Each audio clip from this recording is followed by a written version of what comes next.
It's 27 minutes after hour. I got Joseph standing by over here. He's just looking at me and say, "What is Ron talking about this morning?" Sometimes I don't know, Joseph. You know, I Yeah. I just get going and just be talking like a old love. You better leave that old flame alone because that's the reason why they're an old flame. Hey, well, we can talk about some of the missteps in relationships, and sometimes people bring on the old problems into a new love, right? Yes, So that's one of the reasons why you got to do some self introspective looking to see what's wrong with your choices and maybe why you are having some old loves, and before you make your new love an old love, right? you got to Uh, get rid of that old one because that'll come and haunt you. yeah, I know we don't want to get in a relationship, but I got to bring this point up is certain people look for the same person all the time because they're attracted to that same type of person. And it's the same mistake over and over. And then there's somebody next to them that is a fantastic person that they overlook. Then when they finally open their eyes and realize that person over there was a nice person, they're with somebody else, and now you stuck. Well, yeah. you're not stuck. You're stuck in your same, I don't know what word to use, but you're stuck in that same syndrome that you've always been to. You know, you're attracted to, like ladies, for instance. Sorry, ladies, I don't mean to get on your case, but y'all are attracted to the bad guys that don't have a job, that's not gonna make it of themselves, but it's just the excitement being around a bad guy. And then then you do have that thought process, I could change him. I'm sorry. It's not going to happen. But I know we don't want to get in a relationship. I just had to just bring that up while we was talking about Jody Watley with New Love. Yeah, well, I think it's a good point. We're going to get into that and more into the relationship series, and I'm excited that we're going to be launching that and going into that both here and then in the upcoming YouTube channel. So I'm excited. We're going to get into some really good things, but we got some pretty big things to talk about today. Something that's really been on my mind politically, but also has ramifications for folks. I know Black History Month was ended yesterday, but we're going to keep moving that forward every day. Black History Month to me is not a month long just event. We need to talk about things that are going to affect us, our communities. Shout out to Grand Rapids, Michigan. I had a talk with my cousin up there, Reggie James, and we were talking about some of the mindsets and the things that are going on. But I Yeah. want to talk about this loan forgiveness situation that the Supreme Court is looking at, because I've been kind of following this and looking at it, and I think we're going to have to get to a point in this country where we can start looking at division versus petty differences and ignorant arguments, and I think I don't really understand the pushback, and as I look into it further, I still don't really understand the pushback, right? Considering the context and where we're at, right? We have just gone through and are still going through a pandemic where a lot of people couldn't work. A lot of people,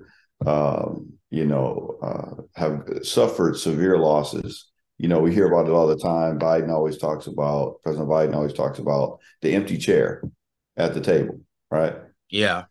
Well, that empty chair also sometimes represents uh, empty income coming into the home, right? Uh, Expenses now because of medical expenses, things of that nature. So a good way to reinvest in people are to reinvest in the people that are investing in themselves that can contribute to our national debt and strengthen our businesses. So to not forgive people's loans, I think is very short-sighted.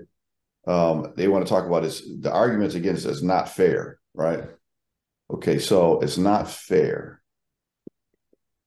It's not fair to forgive a debt that the only debt, the way this was set up, so that's one of the only debts that can't be forgiven, right? Yeah. And the argument against, if I understand this correctly, is that some of the states uh, will lose income because of the interest that's being charged. That same interest that a lot of people can't afford to pay because of businesses going under, because of not being able to pay these loans. Yeah. So the income that the states are losing, that's the harm, right? So then I started thinking about bailouts. We don't have a problem bailing out corporations, multi-billion-dollar corporations, but when are the American people going to start getting the bailout? When we talk about the strategy of growing the middle out and then providing a ladder up, why are we trying to stop a vehicle that can actually help that? And that's really what's on the table right now. And I hear these arguments, and I get it. Some people didn't have to pay school loans. For my bachelor's degree, for my associate's degree, my family sacrificed, and a family that had been oppressed by the what is it called, red line laws back in the 60s. I talked about a little bit in the show, Grand Rapids, Michigan, where the city doubled the price of the land that our families had to come up with, right? So we are already, some of us already disenfranchised and have already been exploited. Now we're trying to, some of us that have school loans, looks like we're trying to, these are people that have already helped themselves, right? In my case, grandparents, my grandfather, I put money aside to take care of my family, but we paid that off. I'm not looking at saying, hey, those folks that have loans for that, they shouldn't get this help, because you got to have vision enough to understand that if you're willing to go to school, if you're willing to work, if you're willing to better yourself and then also do some things in the community, what's wrong with helping those folks out? We're sending billions of dollars over to Ukraine for their fight to democracy, but our fight for democracy in this country is still in question. People of color, that is, Black folk, brown folk, right? So I really don't understand why we could sit there and the Supreme Court really has anything to decide. We want to talk about reparations. How about start here and follow through with people that have already invested, struggled, been exploited? What about that, right? And it'll be, oh, well, I don't want to pay for their loans. Okay, we're going to pay either way, right? Did you have anything to say about that money being sent over to Ukraine? No, it was sent, and it's going to keep being sent, right?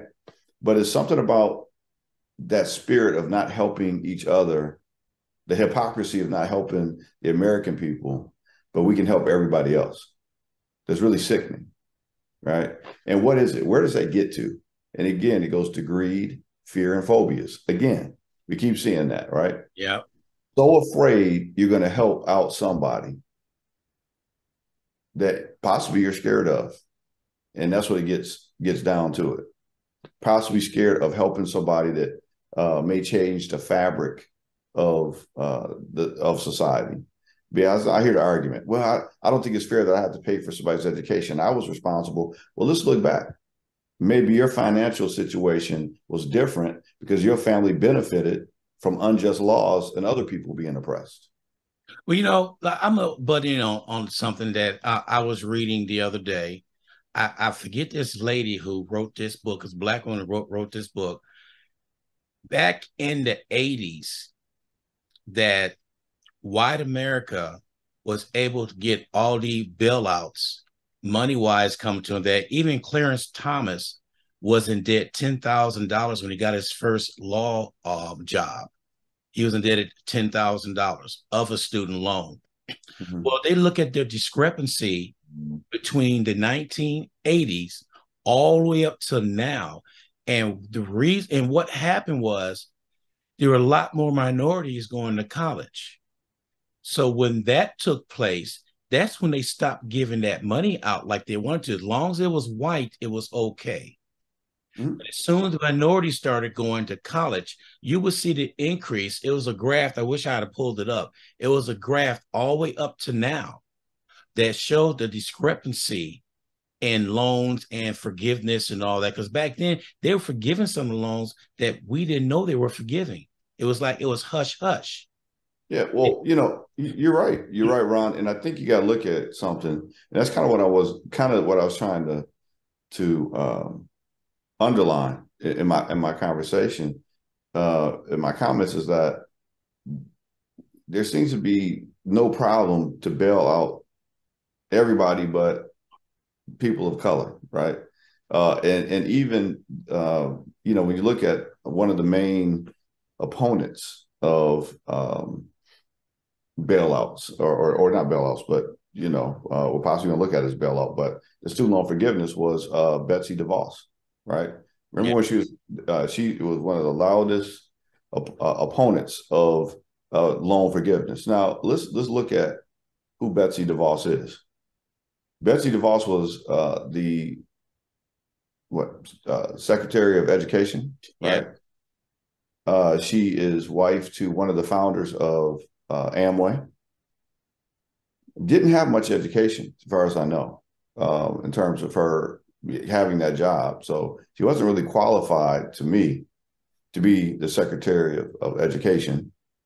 But and let's just be honest, how did she get the position? She was married to a wealthy man, and she had some very good things that she did in the community in terms of donating to schools and making them look good, right? The buildings and things of that nature. But the educational system itself, there wasn't too much substantive change, making it look good, right? But Yeah. why would this multi-billionaire want to not allow other folks to have the ability to have loans forgiven, right? You have to wonder, you have to look at it. Possibly because she doesn't understand, or possibly because it challenges the system, right?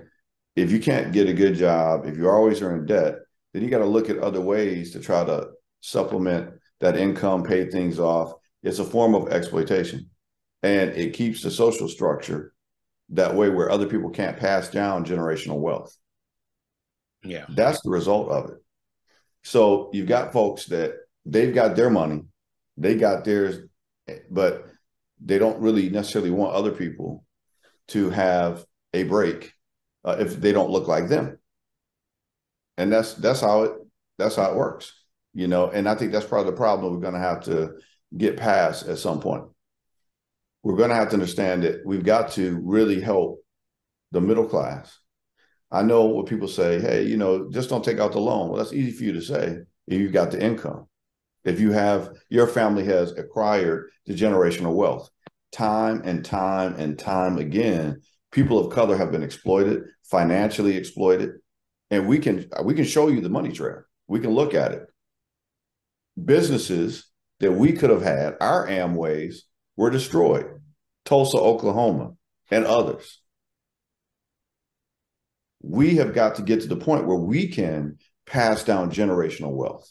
And you can look at and listen to my friend, kind of like my sister, Dr. Veronica Book. She's, this book that I have purchased, which I highly recommend people get. All right. But also, Yes. yeah, take a look at this book too, A City Within the City. Yes. Okay. The Black Freedom Struggle in Grand Rapids, Michigan. And do you understand why people get so frustrated when these double talking, hypocritical idiots, and I call them idiots, because if we don't invest in our own people, if we don't invest in people that have died for this country, struggled for this country, to be able to get ahead and pass on generational wealth, we're going to keep going through these same struggles. We got to stop pushing back when it comes to helping ourselves out. Either we are a republic, either we are one people, or we're going to fall apart. And that's what these fools are trying to do. And I have to call them fools, because people like Marjorie Green, if you look at what she's really trying to do, she's a fool. She's a fool. Separating the red and the blue states, are you serious? Yeah. Divided, we fall. And it's not going to happen. But it keeps this narrative that it's us versus them, when it's really us as a people. Now, I don't agree with a lot of the rhetoric and the foolishness and all that, but I do understand that financially we do have to uh, have some more responsible policies in terms of finances, social issues. We're in crisis. We're in so many crises right now. Yeah. And it's going to take us to really take a look in the mirror as a country and say, where do we want to be in the next 5, 10, 15, 20 years? Two things to me are unsustainable in this country. Well, maybe more than two, but two in particular. Gun laws have to change, and our financial policies and programs are going to have to change to benefit more of the masses. They're going to have to.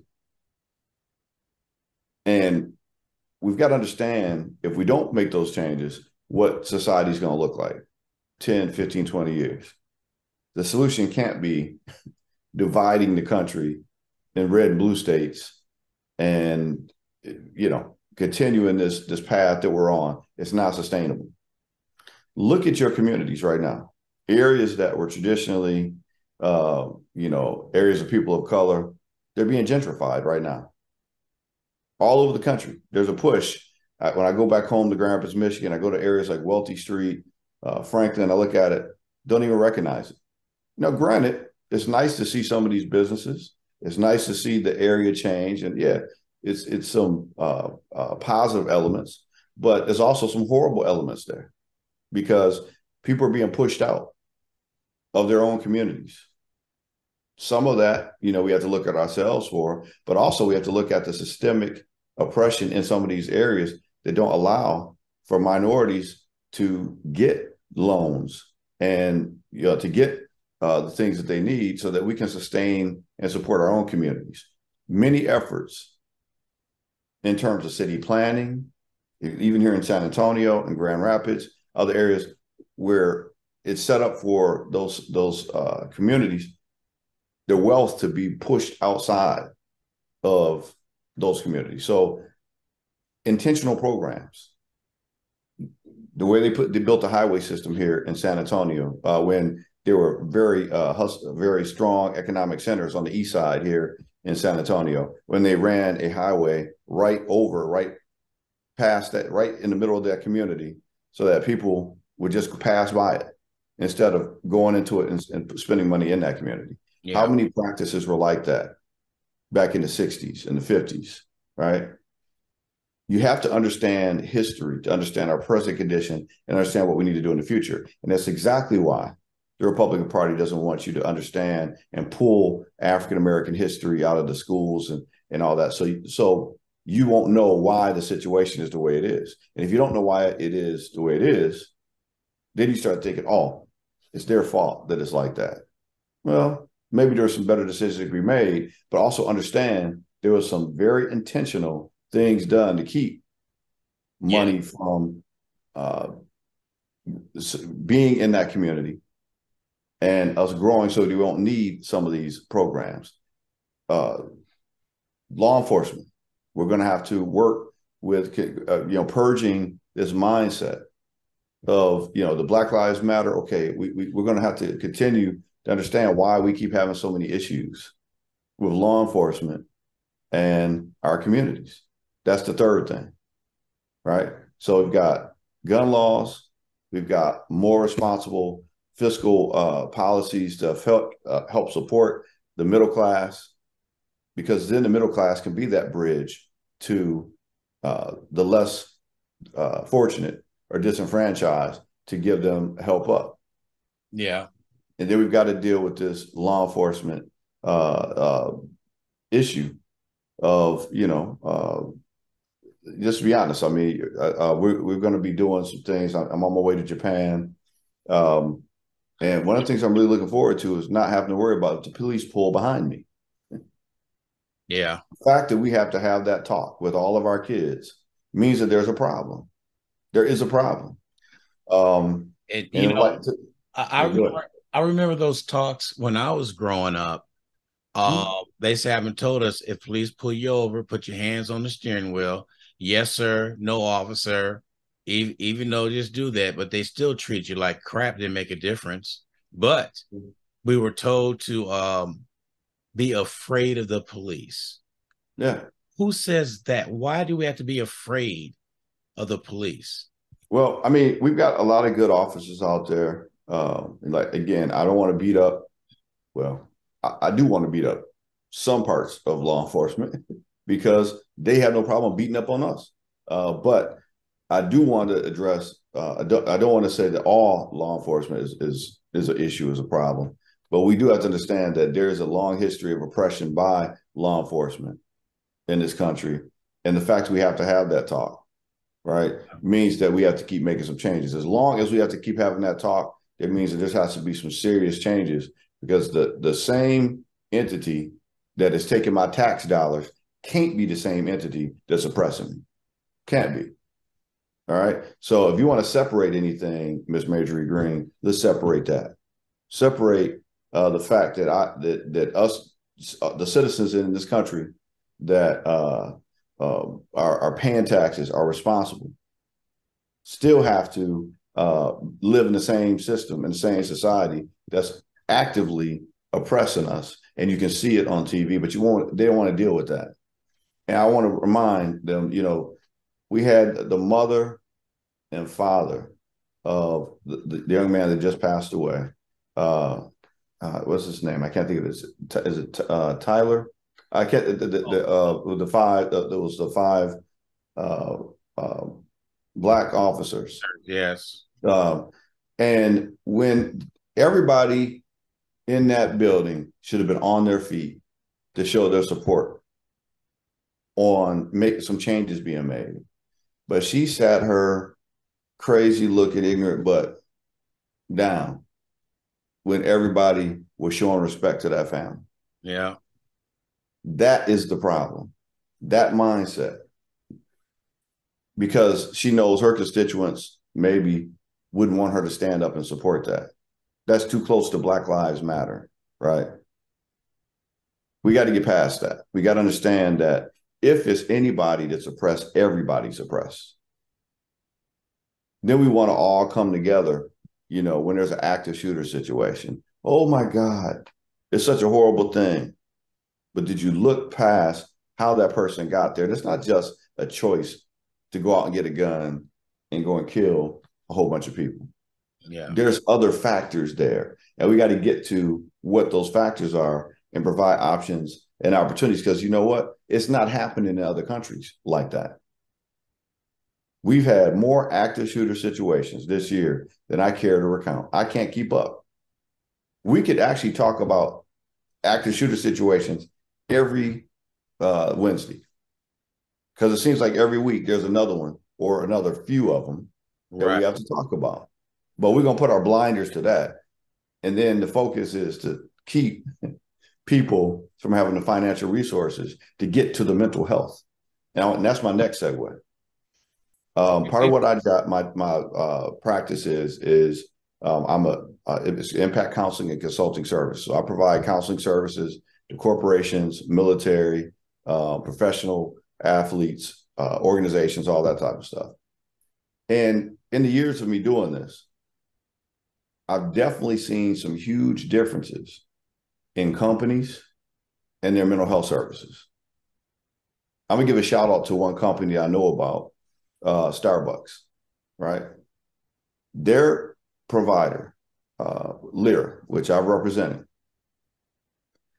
they provide 20 counseling sessions per year at the benefit of 150 to or more an hour. And this is to when I went to Uvalde, this was open to the general public. Not even, you don't even have to work. So let me just make that clear. You don't have to work for Starbucks if you're in Uvalde to take advantage of this benefit. If you are in Uvalde, if you're in the Uvalde area, you will have access to mental health benefits because of the way they structure their benefit program. If I were you and if you're working, take a look at the benefits that your company is offering. Yes. There are some huge differences in what mental health services are available. when you're talking to a licensed therapist, licensed psychologist, like psychiatrist, psychologist, therapist, licensed social worker, clinical social worker, whatever, it's proven to be 90% effective in helping to deal with mental health issues. We can look it up. But we can't be effective if you don't have access or adequate access. So this is really kind of where this financial piece kind of goes to as well. If you don't have the finances, if you don't have the jobs and opportunities, you can't get to the careers and the options to get to the mental health issues, then you're going to have more problems in active shooter situations. People talk about it all the time. Oh, yeah, we need more mental health access. But what are you doing about it? What are your companies doing about it? And if you're not providing quality healthcare and mental health care to the people that are working for you, number one, shame on you. But number two, you're part of the problem. Yeah. One of the reasons why Uvalde happened is because there were no mental health facilities in that area. There wasn't mental health access. And even when we notice the signs, if you don't have help or access, then the situation continues to get worse. Just like a physical ailment. If you keep ignoring that pain that's going on, guess what? It's going to get worse. Same thing about that psychological pain. If you keep ignoring it, it's going to get worse. And what happens, then it spills over to suicidal or homicidal ideation.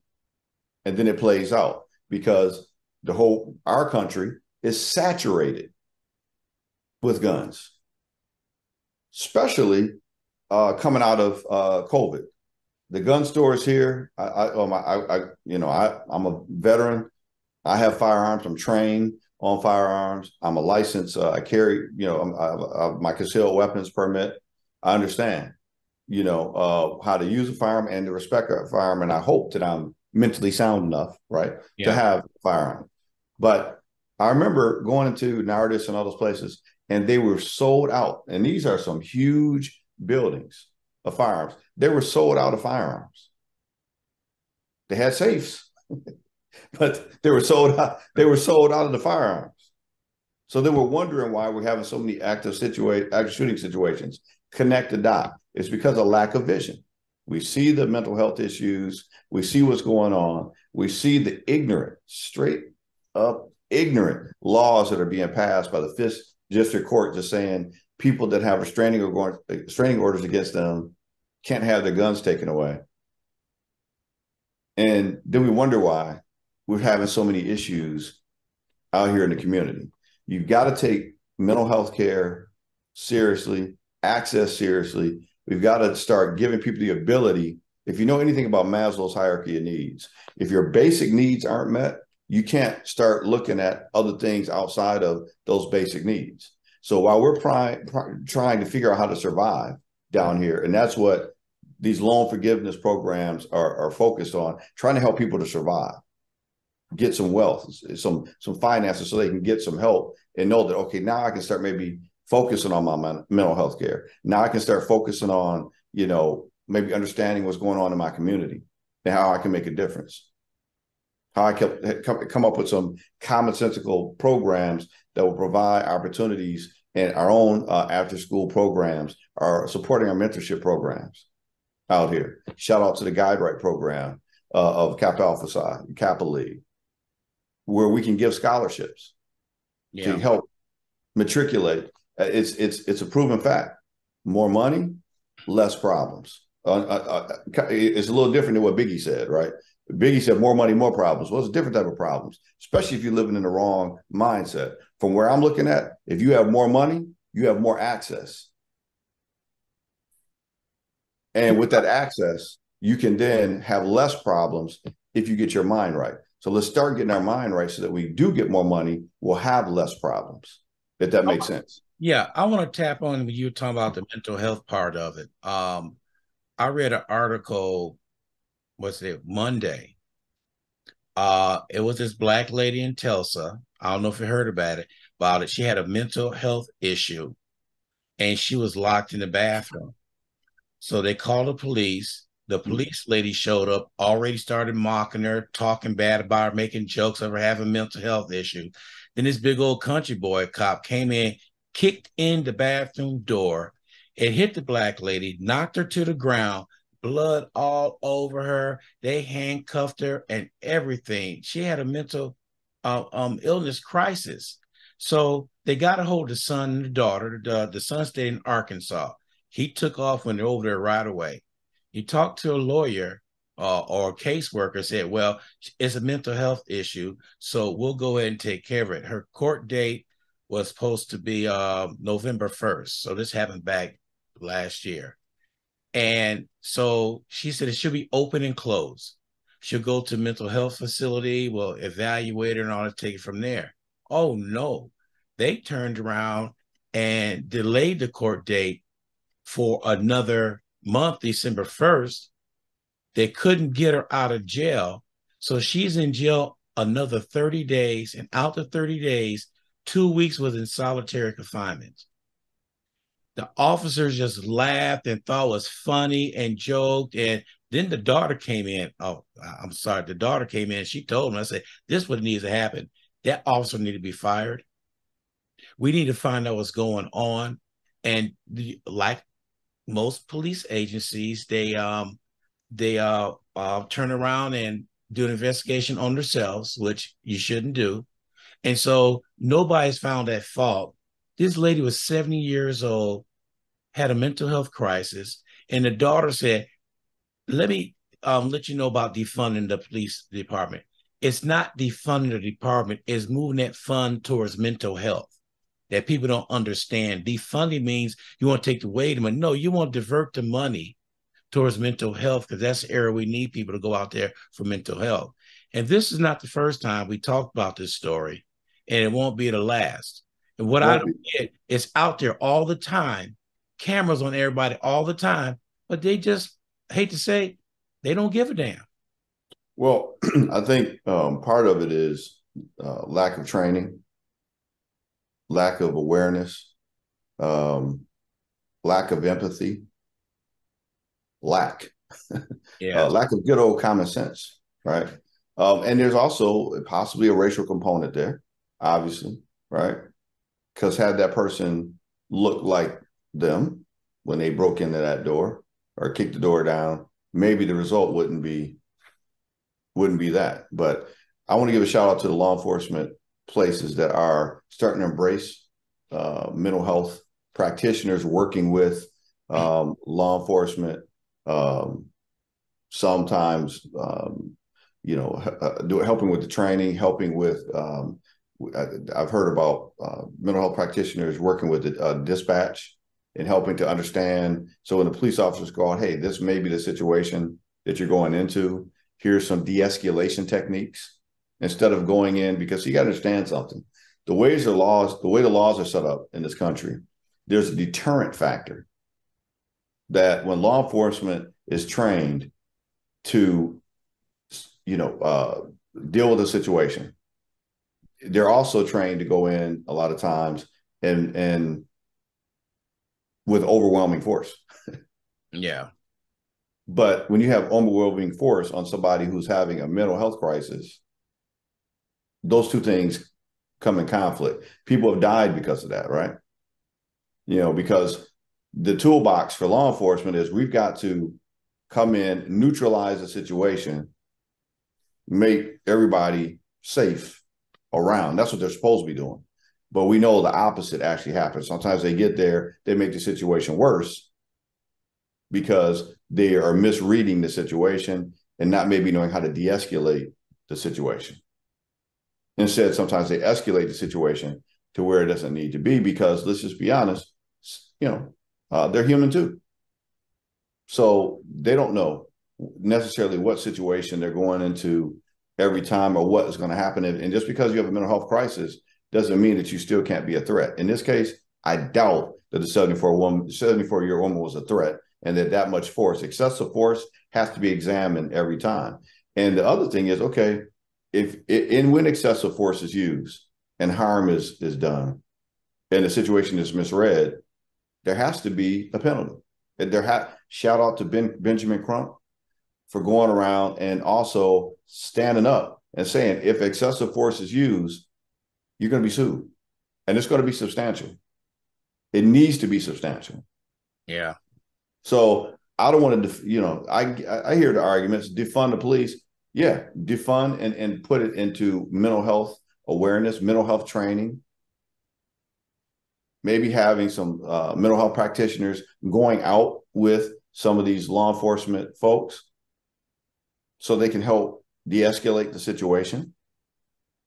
And then instead of suppressing, maybe helping. And if necessary, if the person has a weapon or whatever the case may be, then yeah, I get it. We have to figure out a way to maybe use some non-lethal means to dealing with and suppressing folks that are having a mental health crisis. But you got to care first, right? And get past I think that falls under the fear and phobia part, right? And the other part is we sure spend a lot of money on the prison system growing.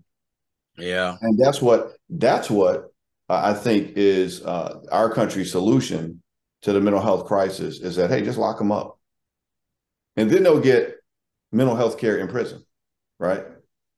But I think it's clear that that 74-year-old woman does not need to be incarcerated. She needs to be receiving mental health treatment.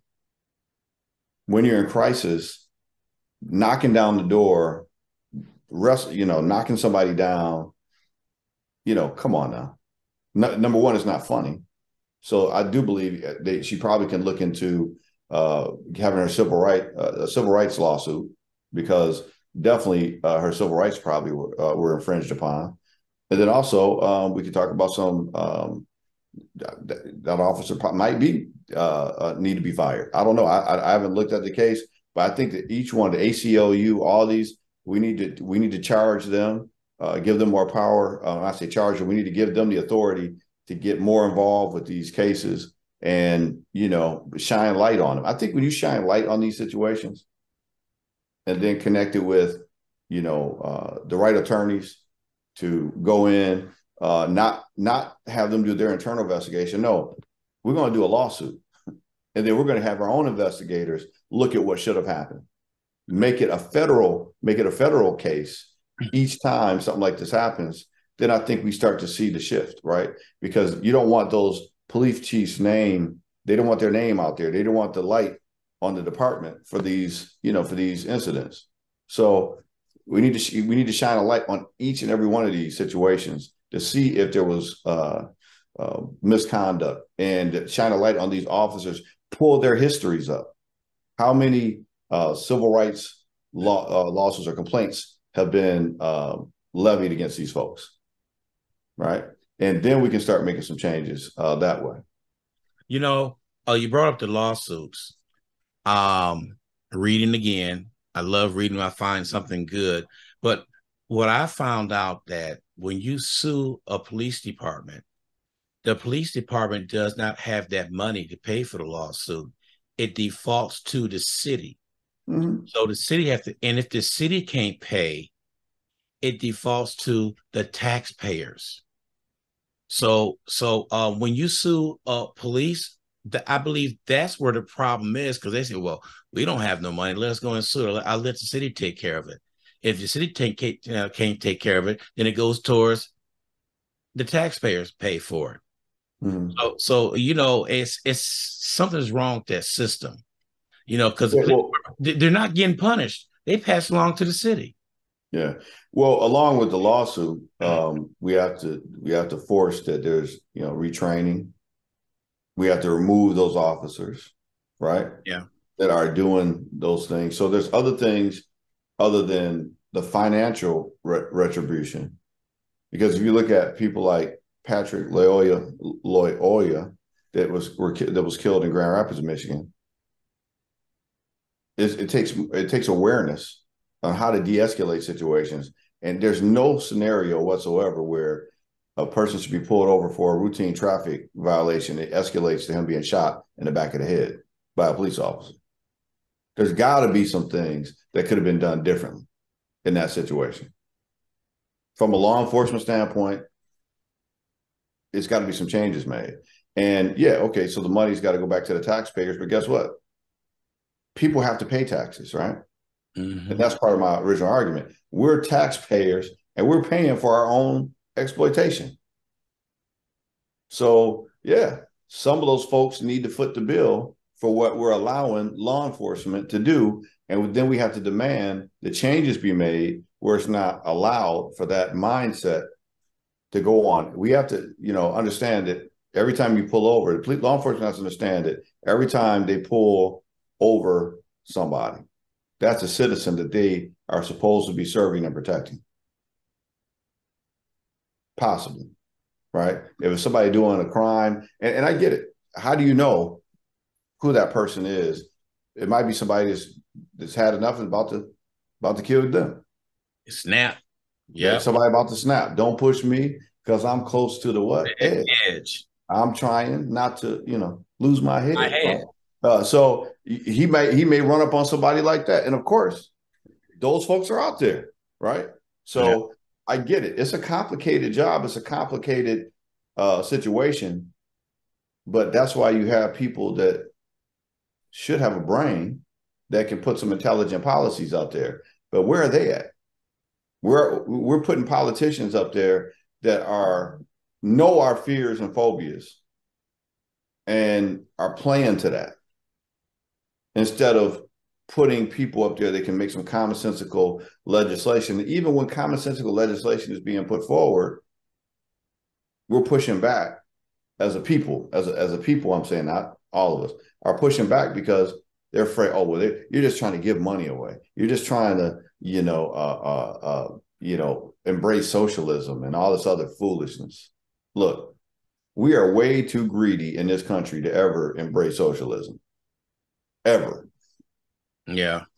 Now, we have some programs that are similar to socialism, and it seems that we love those programs, like, I don't know, Medicare, Social Security. Those seem like social, socialism programs. And nobody really wants to, at least outwardly, say that they want to cut those programs. That's what Biden, it cracked me up when Biden was like, so are we going to take, Medicare off the table or Social Security payments off the table?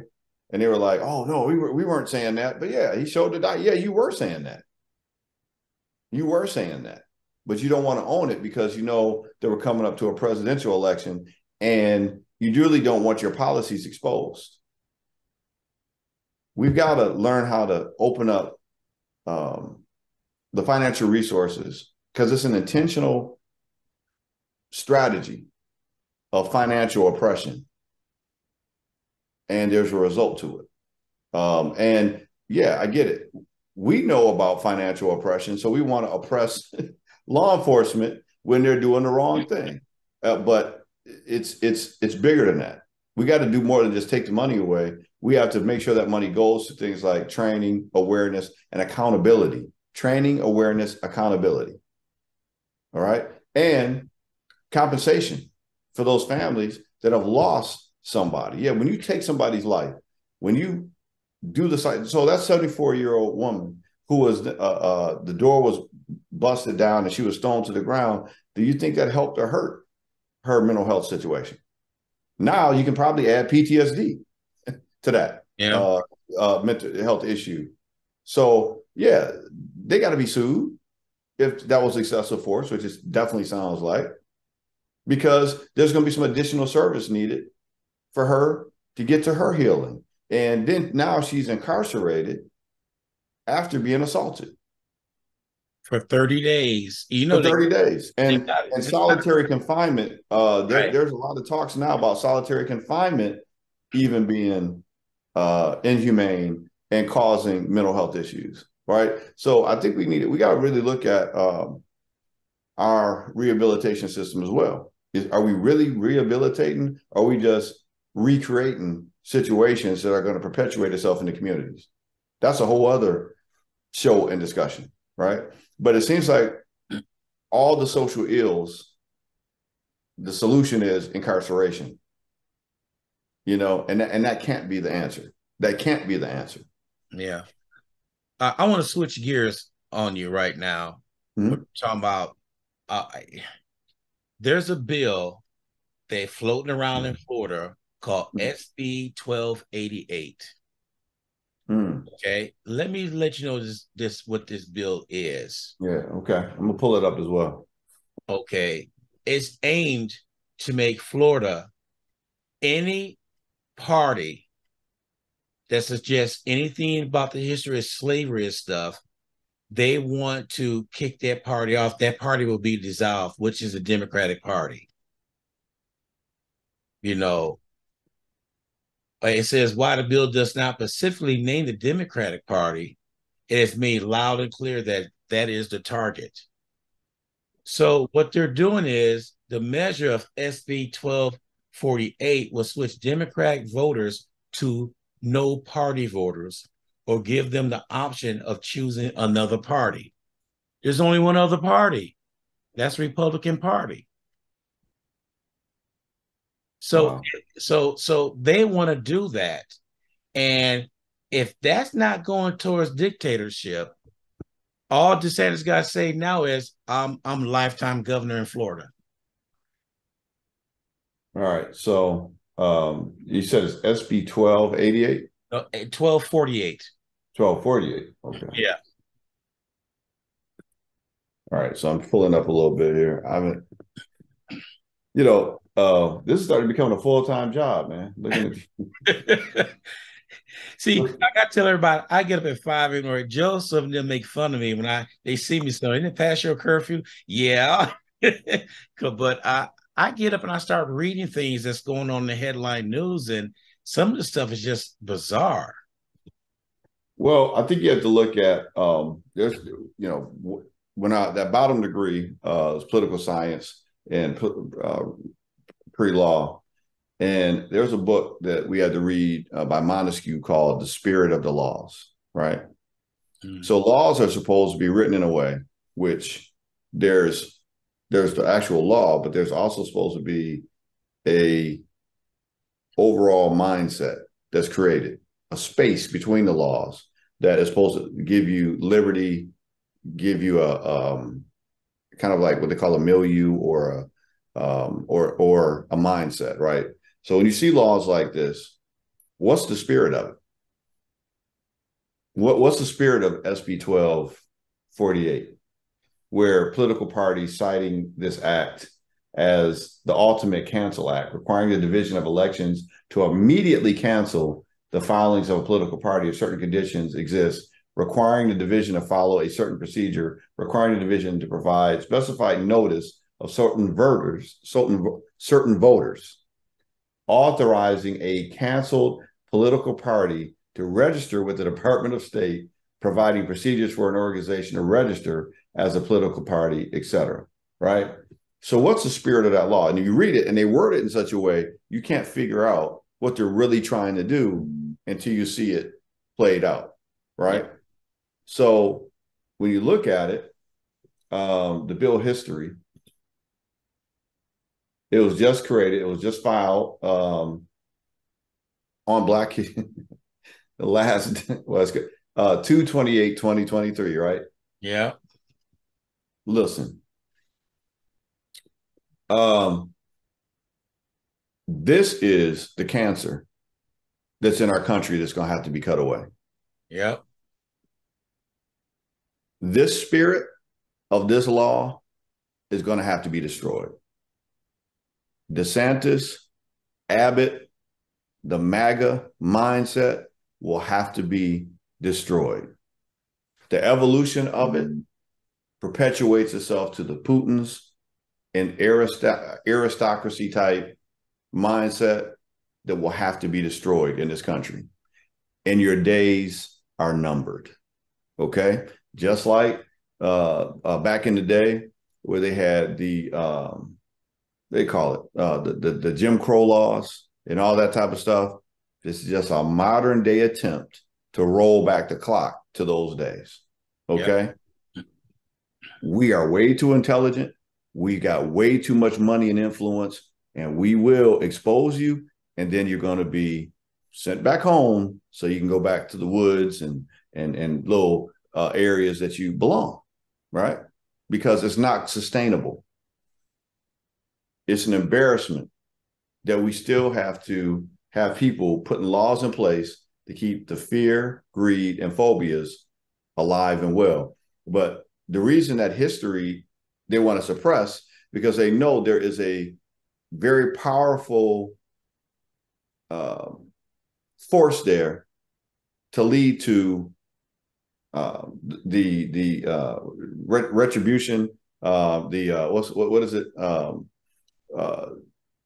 the compensation that they're so scared they're going to have to pay for the slavery and not being able to be able to clearly identify where the oppression is coming from. And that's what this spirit is from.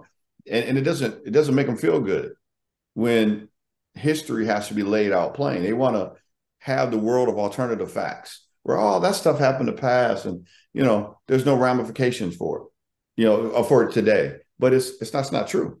There are ramifications for it. I'm not saying get lost in all the things that happened in the past, but there are offshoots from the past that we have to address.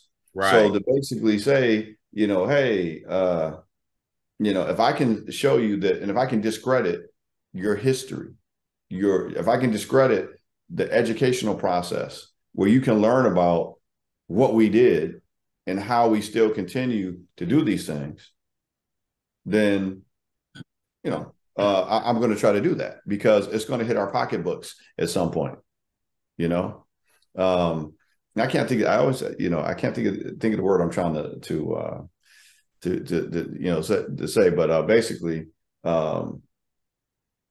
we've got to get to the point where we see where these people are coming from, and not only do we hold them accountable, but we have to figure out ways to, look at what they're trying to do. Like Marjorie Green, what she's saying is the other thing she was talking about is if you come from a blue state, a red state to a blue state, right?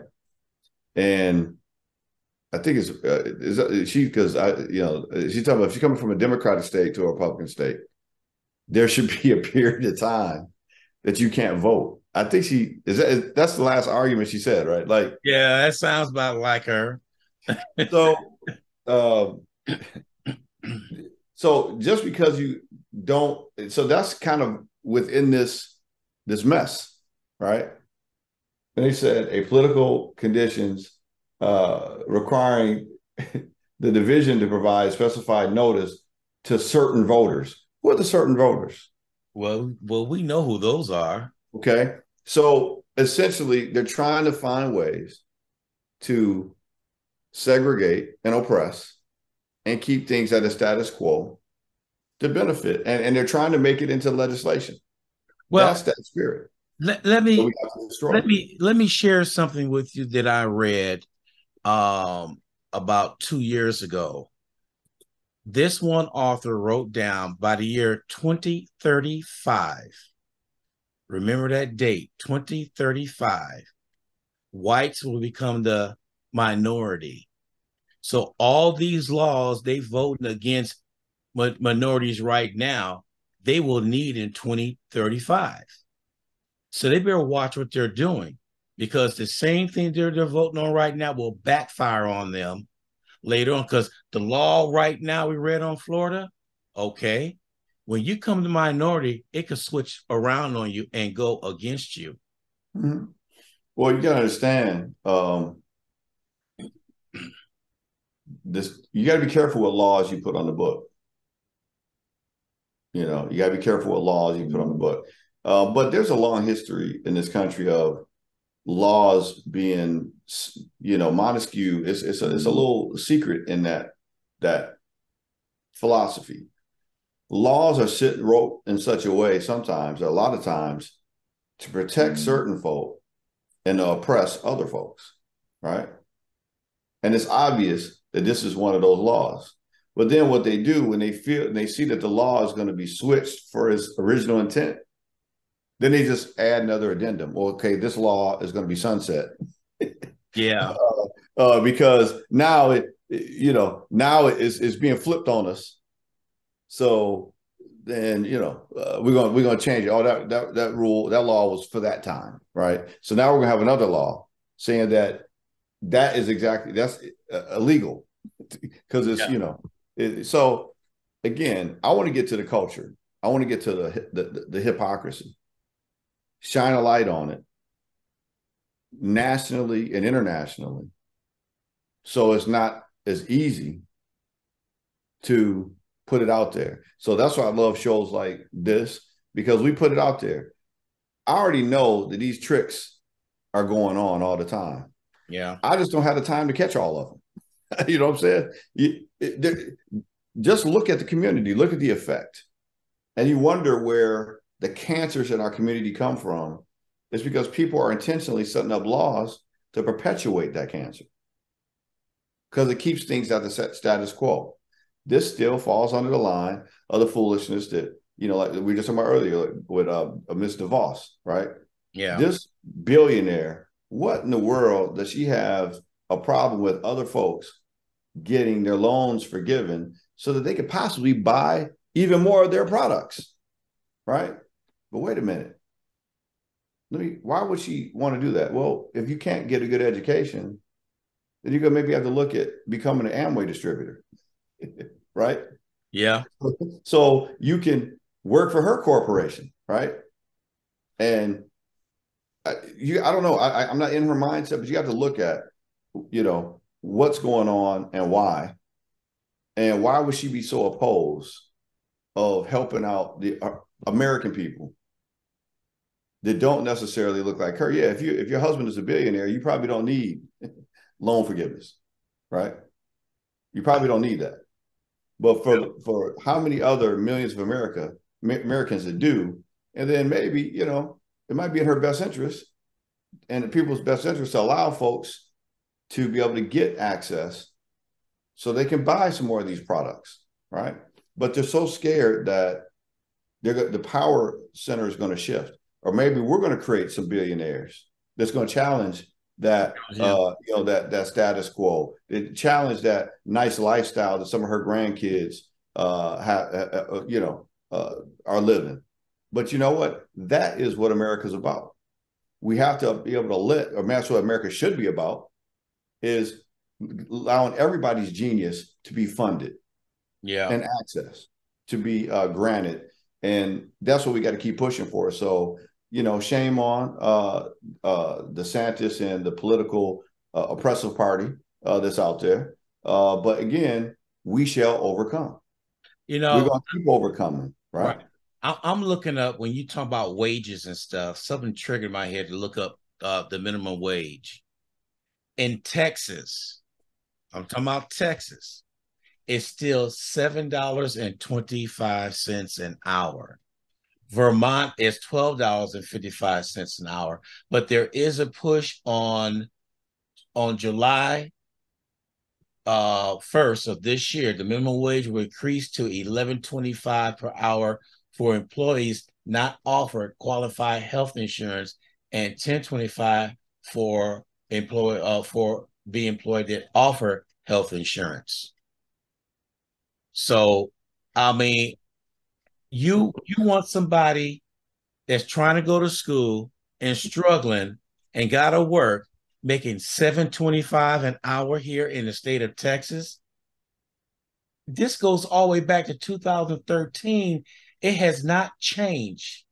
$7.25 an hour on a 40-hour work week is $290 a week. Yep. And the state with the highest minimum wage is offering, look like it's Arizona at $13.85 an hour. San Antonio right now, if you go and look at I was looking at one of the McDonald's, it's $15 to $16 an hour. Yeah. Just working there. There's another restaurant. I'm not going to say the name because I don't believe in a lot of their policies. I think they're full of crap, but I'm not. But if you know if you're in San Antonio, if you drive to the drive-thru, you'll see Is and I'm a little hypocritical because I still like the chicken sandwiches. So I gotta get my chicken sandwich every once in a while. But I look at it, their minimum wage starts at like $18 an hour, right? So you got to connect the dots. Why is it that they're keeping people so oppressed with a minimum wage? That minimum wage is oppressive.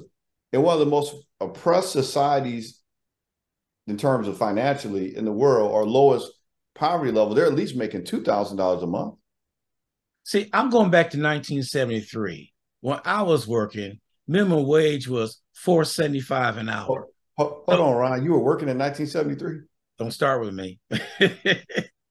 But I'm looking at if you were making $4.75 an hour then in minimum wage, and here it is, I'm doing 73. Now we're up to 23. It only went up $3. How much did inflation go up since then? Oh shoot. Don't even want to stop and talk about that.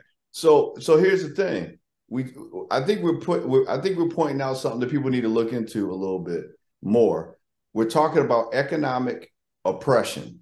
And one of the ways to keep somebody economically oppressed is not allow them access to education or loan forgiveness so that they can pay off, because that's a deterrent, right? If you go, I can't go to school and get all these loans. Where am I going to get this money from?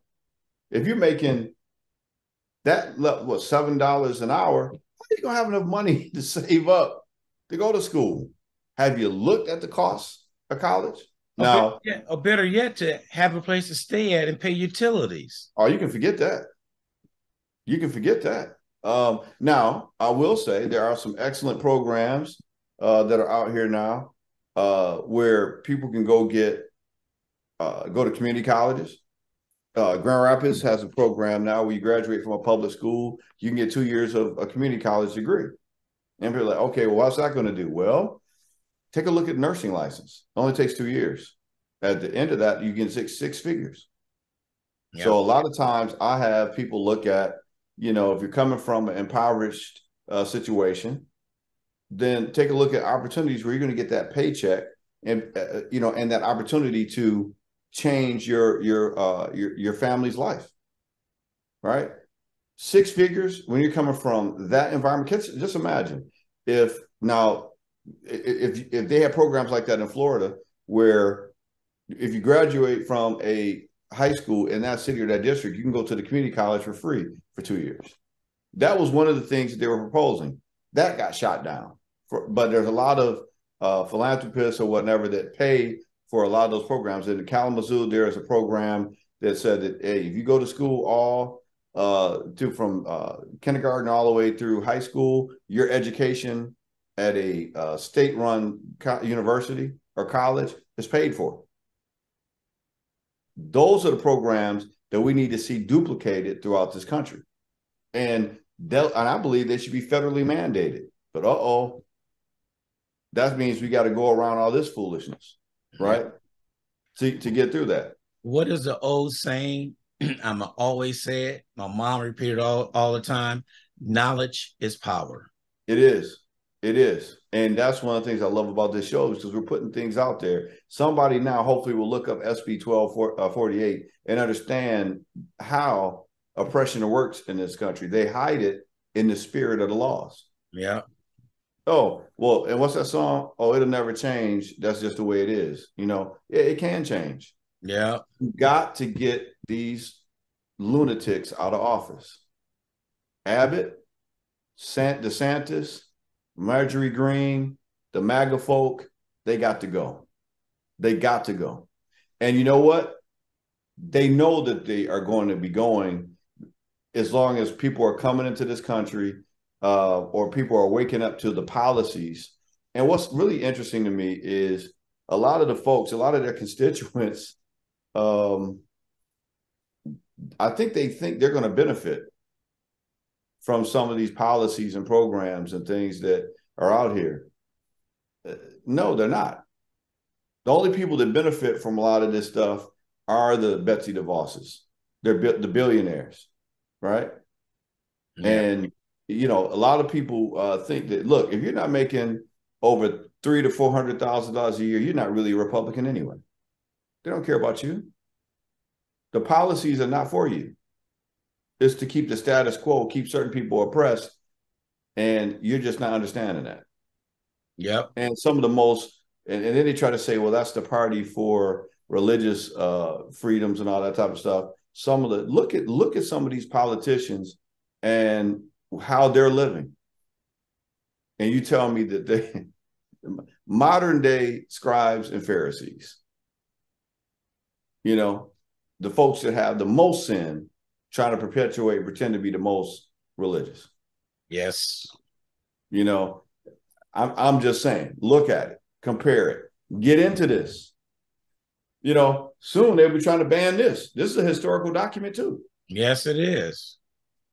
Now, those of us that know there's a spirit that lives within these words, and you'll never be able to press that. Try if you want to, and see what happens. Right? And I know their leader actually went like this.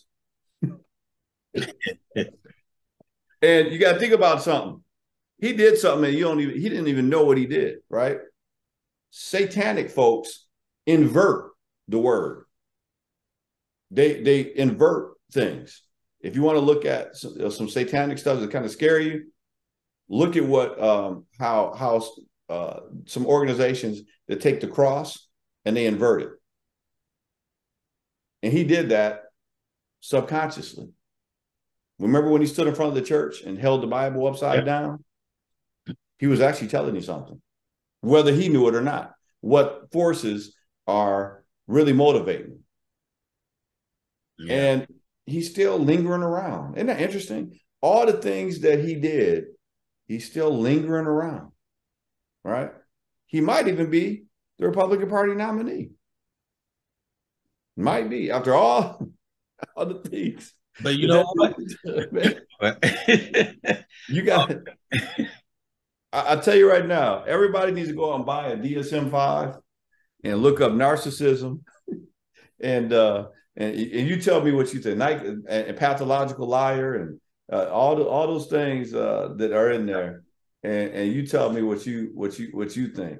I know for a fact if Donald J. Trump was in Florida, was in Texas or Michigan, where I'm licensed, I could treat him for being a pathological liar, for being a narcissist, for being, have some serious mental issues. And I can bill insurance for it. Now, the same person that could be a serious client has some serious mental deficiencies that I could justify. Some people are still willing to let him lead this country. So is that a reflection of him or a reflection of the American people that are voting for him?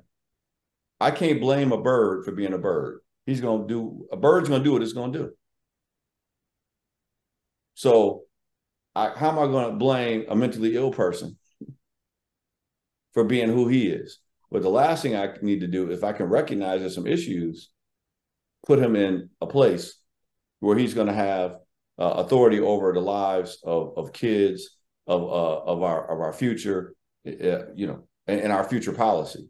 I don't necessarily just blame Donald Trump for being Donald Trump. I blame the culture for allowing Donald Trump and folks like him to continue to spread cancers within the American public, policies, all that. We've got to start recognizing where the issues are and addressing them. So thank you for putting the latest trick out here that DeSantis is working on, SB 1248. It's not going to work. Okay, Jim Crow laws didn't work. They did their damage for a period of time, and now they are just another stain on the history of this country. This is going to be another stain that we have to work through. Yeah. But eventually, we're going to have to get to the point where we flip these laws on those people, and then we got to get those people in that mindset out of this country, or at least neutralize them, right? But I'm going to just say this about the Democratic Party. Got to get more backbone. Yeah. Got to get more backbone. I would say one thing about the Republican Party. They could be dead wrong, way out crazy, whatever, but they will stand up and stand on what they say. Mm-hmm. Somebody please explain to me why Santos is still in Washington. Anybody. And somebody explain to me why legitimately he's still in power. He done lied about everything. I don't even know if he's really there. He might be. I don't even. He might be a ghost. I don't know. I ain't never seen somebody lie so much We don't even know about his real and he name. still got a job. They said that all new members of Congress go see the president. He didn't go because he had to say his real name. They don't know his real name because the Secret Service, they run a background check before you come to the White House. I, And he didn't go. And somebody said the reason why I didn't go because they don't know his real name. who is he? I mean, I know we're living in a non-binary world. Is he still a he? I don't even know if it's a he. You know, if you check his history, you know, Yeah. who is this dude? And anybody else that could lie on everything on their resume and application, would they still have a job? No. No, but he does. That's why I say the Republican Party, boy, they something else, man. They hey, like Kevin Hart says, boy, y'all something else. Y'all something else. Yeah, if you look at it, but see, so many people are struggling with this $7 an hour minimum wage. They ain't got time to look at all the tricks that are being put out there. And how can you fight if you don't have money to fight? You're in trouble, right? So Amen. that's why we have to look into this socioeconomic oppression, because we have to understand that we got to get our mind right. We got to be healthy so we can learn how to fight. You better believe, now that I'm aware of this SB 1248, I'm gonna be aware of it. But I've lived in Florida before, and I'm gonna tell you something, man. Look at what they're doing with Disney. Yeah. I Now, listen, people don't know how much of a financial powerhouse Disney really is. Yeah, you know it's expensive, and everything you get there is going to be way too expensive if you get it at Disney. But I know somebody that used to work at Disney. It's a lot of money every day that goes through Disney, right? But see, now Disney is starting to embrace more diversity. Disney's starting to a lot of the characters coming out now are going to be of color. I was just talking to my brother Glenn about some of these characters that are coming out.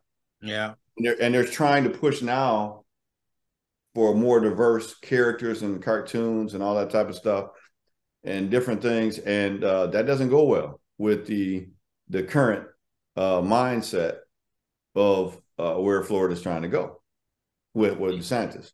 Florida would be upset if Disney say, okay, we're out. They pull up stakes and leave Florida. Ooh. Oh my gosh. I bet DeSantis will sing a different song then. I bet he would too. Because we're talking about billions of dollars. Billions of dollars. They, I don't want to tell too much. I guess I can't tell it. Disney has an underground system where those trucks of money are just coming out on a regular basis, and they come up outside and away from Disney. There's so much money going out of there, coming through there, it's ridiculous. So if they pull stakes, they could go. Just imagine Disney being a different. I don't know where they would be, but yeah, and I doubt that's going to happen. But just look at what's going on and why, right? Yeah. They can't have that powerhouse change and start embracing different cultures, because then more folks will feel more welcome. It changes the voting demographic. Why do you think we have books like this? Why do you think that there had to be a city within a city that people had to break? This is about breaking the red line. Yeah. This fight has been going on for a long time, and we just need to shine more light on it so we know how to fight. And it's going to change. But I'm gonna give this, and then we got to go. Every country has to evolve, or it dies. The demographics in this country are changing. People are coming into the country.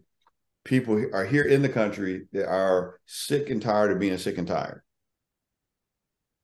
And change is going to come, but for it to come the right way, we have to start educating ourselves on these policies. We have to get out there and vote. I know people get frustrated. Oh, why vote? Nothing ever changes. So I'll tell you what, if you don't vote, I guarantee you nothing's going to change, because they're trying to frustrate you into not understanding where your power is.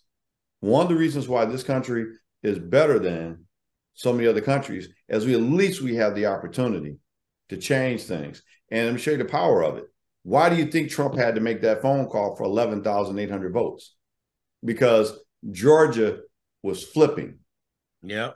Now, yeah, all those rural areas were voting. If you look at the map, they were voting Republican. But the interesting thing was, where was the strength? The cities. Yeah.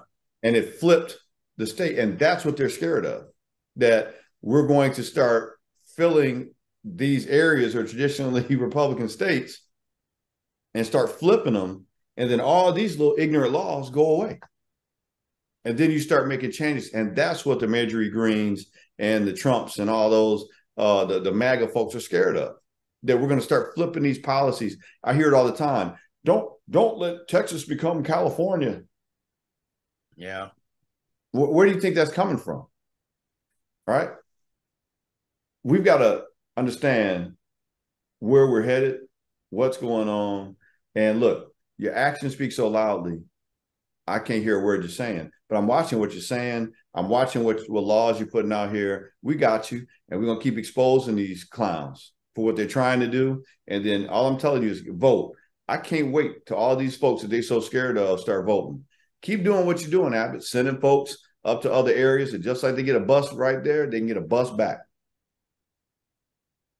Exactly. And they're going to remember who displaced them. They're going to remember, who did what they did to them at some point. These kids are watching. And that's why I love working with the kids. Because with the right type of education and awareness, they'll know exactly who the enemy is. And you're going to have to go. And these kids are not playing with you. When I went down to Uvalde and I started talking to some of the kids that have survived those situations, had friends, loved ones that were in there, these kids are coming up. They're growing. And they're going to remember who had the ignorant policies and sat there and let them be sitting ducks. Yeah. Right. And then what are you going to do then? Right. Because Abbott's going to be a little too old. I don't know. I don't understand, man, how this dude. Yeah. Anyway, so we're going to leave it at that. Your actions speak so loudly. Yeah. Can't hear a word you're saying. You're talking about voting. We got an election coming up right now on May 6th, which is the local election for council members, the mayor, and all that stuff that's coming up. So, like, we're talking about the state, but people got to realize it starts locally too. Yeah. It starts right here in the local area. And I told you before that I got sort of I got upset listening to people on how they saying the vote was rigged and all that stuff. So I got on the state of Texas and read up on how to help out, and I became an election judge by just reading and passing the test. And when I went and did my first election, it was nothing like the people were saying. Yeah. Well, there's a major lawsuit. They don't talk about it too much. But right now, the latest thing, and I know we got to go, the latest thing is talking about how those folks that lied on Fox News actually knew they were lying and were still putting things out there. And now they're being implicated in this lawsuit on Dominion. And they're coming for their money. They're coming for their money. So it's going to be interesting, man. I think, would it be interesting if Fox News gets sued out of production? Because, there's consequences. See, the problem with alternative facts is that when the real facts catch up with you, there's consequences. Oh, yes. Oh, yes. See, that's the thing. You can live in your alternative facts world as long as you want to, but eventually the real facts are going to catch up to you. And when they do, it's going to cost you something. It's going to cost you something. So I'm waiting for that fee to be charged. And speaking of charges, I'm waiting for those indictments to roll out that are going to Georgia. And like I said, listen, people are confused and they're wondering if Donald Trump's going to get charged. Let me tell you something right now. I can guarantee you Donald Trump is going to be charged with something. You know why? Because it's a sister involved. In both states. In both states. New In York both states. and Hey, Georgia.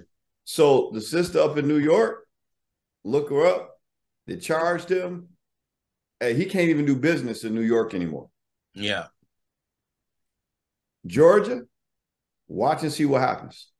So you don't see Trump too much on TV no more. Why? Because he's trying to get his money right. Because he because he know he's about to get charged, He got to get right? size. And there's some other folks that's about to get charged. Now Yeah, I he don't know. size for his orange jumpsuit. That's what he's doing right now. Getting Hey, look, I don't know if it's going to go. I don't know how it's going to play out, but I do know that he's going to be brought up on charges. So the Republic, it's going to be interesting, man. It's going to be get your popcorn ready, because there's going to be some interesting shows going on our political process. Never in history have we had a potential presidential candidate that's probably looking at federal charges, well, but looks like it might be going down. yeah. So hey, if hey, what's that saying? If you do the crime, be ready to do the time eventually. Amen to that. All So right, brother. Oh boy, we went over. See, I gotta quit messing with you on Wednesday mornings.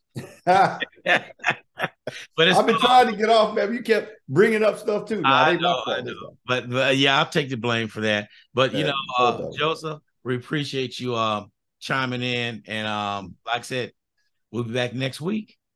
Next week, shout out to everybody listening, all the states. I can't name all of them, but hey, appreciate you. Get out here and do something. Your actions speak so loudly. I can hear what you're saying, but I like to see the actions too. So leave it All at right. that. All right. All Peace, right. Joseph. Take care. Bye bye. All right. You too.